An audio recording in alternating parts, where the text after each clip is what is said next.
தமிழகம் எங்கும் கிளைகள் கொண்ட Annamal institute of hotel management and hospital management படிப்பில் சேர்வதற்கான அட்மிஷன் நடைபெறுகிறது. So sad sir.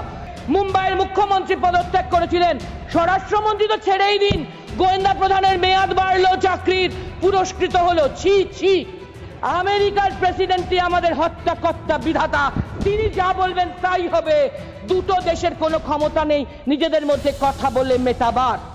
কাগজে বিজ্ঞাপন দিয়েছিল BJP, brutal terror, strikes at will, weak government, unwilling and incapable, fight terror. Dola Sen ji, please, आप बंगला में बोलेंगी, please, please, please speak, speak. No, nothing is good. Please, you speak, speak, you speak. Thank you, Deputy Chairman, sir, for giving me chance to speak on this subject. And thanks to my party, All India Trinamool Congress, and our respected leader, Honorable Mamata Banerjee, for giving me opportunity to speak. I will try to deliver my speech in Bangla, our beloved mother language. খুবই দুর্ভাগ্যের বিষয় sir যে বিরোধীরা দাবি করা সত্ত্বেও সংসদে special session না হলেও শেষ পর্যন্ত 3 মাস পরে সংসদের অধিবেশনে যে এই বিষয়ে 2-3 দিন ধরে আলোচনা হচ্ছে, সেখানে প্রধানমন্ত্রী, স্বরাষ্ট্রমন্ত্রী তো বটেই, এমনকি প্রতিরক্ষা মন্ত্রীর কথাতেও এতজন নিরীহ নাগরিকের, মানুষের, দেশবাসীর মৃত্যুতে কোনো দুঃখ প্রকাশ শোনা গেল না। এনাদের কোনো খারাপ লাগা নেই। It's not only that they are not feeling guilty, they are not even sorry. So unfortunate, sir. মানবিকতাহীন, মনুষ্যত্বহীন এই শাসক দল বিজেপি। লজ্জা লজ্জা। সদনে দাঁড়িয়ে বিদেশ মন্ত্রীও অসত্য বলছেন স্যার, অসত্য অসত্য অসত্য অসত্য। So sad sir. কি দুঃখজনক যে যখন পহেলগাঁও যুদ্ধ, অপারেশন, সব প্রশ্নে আমাদের বিরোধীদের স্ট্যান্ডই ছিল ইউনিয়ন গভর্নমেন্টকে সাপোর্ট করার, তখন অকারণ বিরোধীদেরকে দায়ী করে খুব ছোট নিম্ন স্তরের রাজনীতি করলেন সম্মানীয় প্রধানমন্ত্রী। একবারও বললেন না ইন্টেলিজেন্স ফেলিওরের কথা, বা হোম মিনিস্ট্রি কোনো বিন্দু মাত্র দোষ আছে, দায় আছে, দায়িত্ব আছে, যার জন্য পহেলগাঁওতে এতজন নিরীহ নাগরিক, পরবর্তীতে পুঞ্চ রাজৌরি, জম্মুতে আরো কতজন নিরীহ সাধারণ মানুষ, কত সেনা জওয়ান, আর্মি অফিসার, পাইলট সহ আর্মির পদাধিকারীরা প্রাণ গেছে, তাই তারা দুঃখিত না, কোনো দুঃখ প্রকাশ নেই এনাদের। 26/11 পর কিন্তু 4 দিনের মাথায় 30 নভেম্বর 2008 তৎকালীন স্বরাষ্ট্রমন্ত্রী পদত্যাগ করেছিলেন, মুম্বাইয়ের মুখ্যমন্ত্রী পদত্যাগ করেছিলেন, স্বরাষ্ট্রমন্ত্রী তো ছেড়েই দিন, গোয়েন্দা প্রধানের মেয়াদ বাড়লো, চাকরির পুরস্কৃত হলো। ছি ছি। স্বরাষ্ট্রমন্ত্রী আবার পহেলগাঁওয়ের ঘটনার ঠিক আগে 3 দিন ছিলেন জম্মু কাশ্মীরে, কিসব যেন ঘোষণাও করেছিলেন।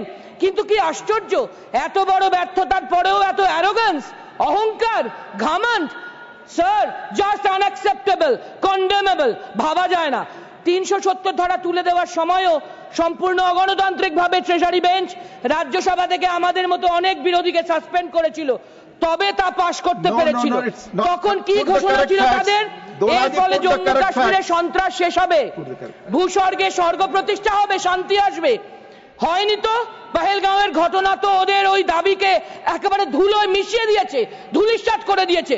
তবুও ওরা লজ্জা পেয়েছে কি না? কেন? কেন গোয়েন্দা বিভাগ আগাম খবর দিতে পারেনি? কেন ঠিক তখনই বৈশারণ ভ্যালিতে কোনো পাহারাদার ছিল না? কেন পর্যটকদের সব ঠিক হয় বলে অ্যালাউ করা হলো? কেন এতজন মারা গেল? কে উত্তর দেবে? পুলওয়ামার মতো পহেলগাঁওয়েরও কোনো দিন কোনো উত্তর পাওয়া যাবে না স্যার।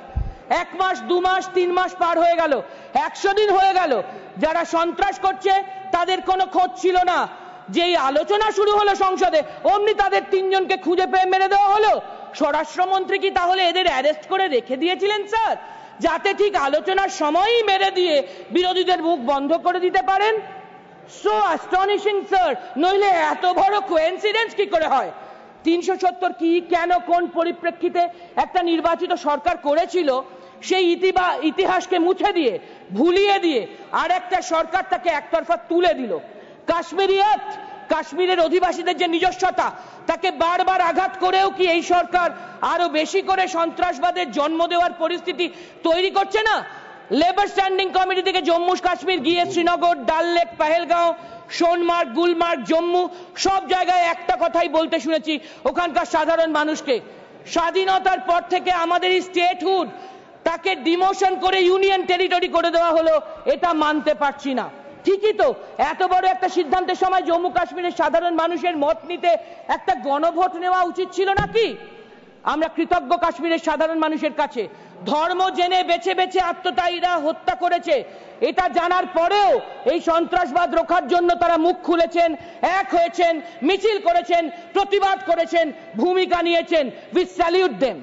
কাশ্মীরকে বড় ব্যবসায়ীদের হাতে, কর্পোরেটদের হাতে তুলে দিলেই তো শুধু হবে না, ওখানকার দিন আনি দিন খাই গরিব মানুষগুলি যাবেন কোথায়, খাবেন কি? পর্যটনই সেখানে বাঁচার খুব গুরুত্বপূর্ণ রাস্তা, আর তা তো একেবারে মুখ থুবড়ে পড়েছে। তখন বাঁচার উপায় কি? খুবই দুর্ভাগ্যের কথা যে সবকা সাথ সবকা বিকাশের প্রধানমন্ত্রী, মেক ইন ইন্ডিয়ার প্রধানমন্ত্রী, বিকশিত ভারতের প্রধানমন্ত্রীর অনেক লম্বা ভাষণে এই সমস্যা বা সমাধানের কথার উল্লেখও আমরা শুনিনি। Shame shame. তিনি বললেন কোন দেশের কোন নেতা নাকি তাদেরকে যুদ্ধবিরতি করতে বলেননি, আর তার মুখে মার্কিন ভাইস প্রেসিডেন্টের কথাও শোনা গেল। কিন্তু স্বয়ং মার্কিন প্রেসিডেন্ট যে একবার নয়, দুবার নয়, একাধিকবার বারবার বলেছেন তিনি নাকি বাধ্য করেছেন এই দুটি দেশকে যুদ্ধবিরতি করতে, সিজ ফায়ার করতে। এর উত্তরে এতদিন ধরে আমাদের প্রধানমন্ত্রী কিছু তো বলেনই। সংসদে দাঁড়িয়েও বিশ্বগুরু 56 ইঞ্চি ছাতির আমাদের গর্বের প্রধানমন্ত্রী বুক বাজিয়ে সিনা টান করে বলতে পারলেন না কেন যে মার্কিন প্রেসিডেন্ট যা বলছেন তা অসত্য, তা অসত্য। কালকেও মার্কিন প্রেসিডেন্ট প্রধানমন্ত্রীর ভাষণের পর একই কথা বলেছেন। তাহলে কে অসত্য, মার্কিন প্রেসিডেন্ট না আমাদের সম্মানীয় প্রধানমন্ত্রী? হারে যতই হাততালি দিন না কেন, আমরা নতুন করে শিখছি আমেরিকার প্রেসিডেন্টই আমাদের হত্যাকর্তা বিধাতা, তিনি যা বলবেন তাই হবে। দুটো দেশের কোনো ক্ষমতা নেই নিজেদের মধ্যে কথা বলে মেটাবার। আচ্ছা, আমাদের প্রধানমন্ত্রী এড়িয়ে গেলেন কেন, চেপে গেলেন কেন? এত ভয় কিসের? বিদেশি পণ্যের জন্য ভারতকে বেশি শুল্ক দিতে হবে, এই হুমকির কাছেই কি আমরা মাথা নোয়ালাম? So unfortunate sir. 2008-এ কিন্তু মনে আছে আমাদের, তৎকালীন গুজরাটের মুখ্যমন্ত্রী মোদিজি মুম্বাইতে গিয়ে ট্রাইডেন্ট হোটেলের বাইরে সাংবাদিক বৈঠক করেছিলেন। কাগজে বিজ্ঞাপন দিয়েছিল BJP, brutal terror, strikes at will, weak government, unwilling and incapable, fight terror, vote for BJP. This was the advertisement of BJP. সব ভুলে গেলে চলবে নাকি? There should be a limit of hypocrisy, isn't it? আমরা তাই স্পষ্ট করে বলছি, এই সরকারের হাতে কিন্তু রক্ত লেগে আছে, তাই দেশ ও দেশের মানুষ তার জবাব চায়, স্পষ্ট জবাব। এই অহংকার, অ্যারোগ্যান্স শেষ কথা বলবে না। 303 থেকে মানুষই 240 করেছেন, মানুষই এরপর 200 নিচে নামাবেন। আর শেষ কথা, পশ্চিম বাংলাকে কারা যেন পশ্চিম বাংলাদেশ বলছেন, কে যেন বলছেন, প্লিজ টাকা দিয়ে বাঙালিকে কেনা হচ্ছে, বাংলায় সব রোহিঙ্গা বাংলাদেশিকে অনুপ্রবেশ করানো হচ্ছে বলে। 1 minute sir, 1 minute, 1 minute, we will adjust with our party time. Please finish. বাংলায় সব রোহিঙ্গা বাংলাদেশিকে অনুপ্রবেশ করানো হচ্ছে বলে কারা যেন গলা ফাটাচ্ছেন। ডাবল ইঞ্জিন গভর্নমেন্টের রাজ্যে কারা যেন বাংলায় কথা বললেই হেনস্থা হচ্ছে, পরিযায়ী শ্রমিকদের অত্যাচার হচ্ছে, এসআইআর এর নামে ঘুরিয়ে ঘুরিয়ে এনআরসি চেষ্টা। Thank you. It's not the subject. NR Ilango, please. No, I'm calling Mr. NR Ilango. Please. No, it's please. Honorable Deputy Chairman, thank you for your... Please. Your time is over. No, stop. Your time is over. Stop my clock. Your time is over, Dolaji. No, your time is over. One, please.